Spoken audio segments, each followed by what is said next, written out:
Philippa, you're one of the clinic coordinators here at P&J Live. Thank you very much for taking the time to speak to us. What would be the most important message you would like to get across to the general public as they get their vaccine appointments? Well, it's really important that when you receive that letter, if that appointment time is not suitable for you or you do not wish to be vaccinated, please let us know so that we can rearrange that appointment for someone else. It's really important that we don't waste a drop of this vaccine, and if you can't make it on that day, if you could use the contact details in your letter to let us know, and then we can arrange it to somebody else. And what about people who don't have appointments? It's really important to remember that it's an appointment-only service that we run at the minute, isn't it? Yeah, that's correct. You just can't turn up without your letter and without an appointment slot. Unfortunately, we cannot see you because it's all been arranged for so many people that we see in a day. So it's really important you keep to that time.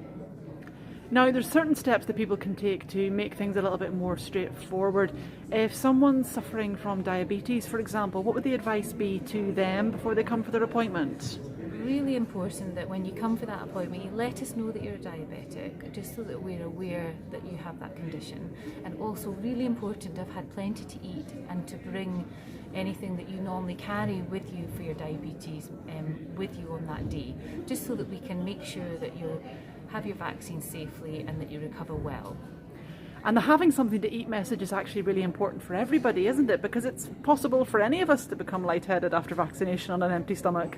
That's right. That's a real good message that we want to get out, that you need to eat before you come for your vaccine. But often if you're a little bit stressed, sometimes you do feel not so well afterwards, and therefore it's really important if you've eaten plenty that you're going to recover well from when you've had your vaccine. And the message about medication really is true for anybody with any kind of pre-existing condition, you know, for example, something like angina. If you've been prescribed something you need to use for that, make sure and bring it with you to your appointment. Yeah, that is really important as well. So if you've got anything that you would use to relieve any of those symptoms, it's important you carry that with you on the day of your vaccination. Hopefully you wouldn't be needing it, but in the event of you having any symptoms, then therefore you've got your medication with you to relieve those symptoms. And finally, just forgetting here for appointments, I know people are worried at the minute. There's been so much talk about the travel restrictions, but you know, it's really important for people to know that this is an essential journey and they can make it and they can car share if they need to.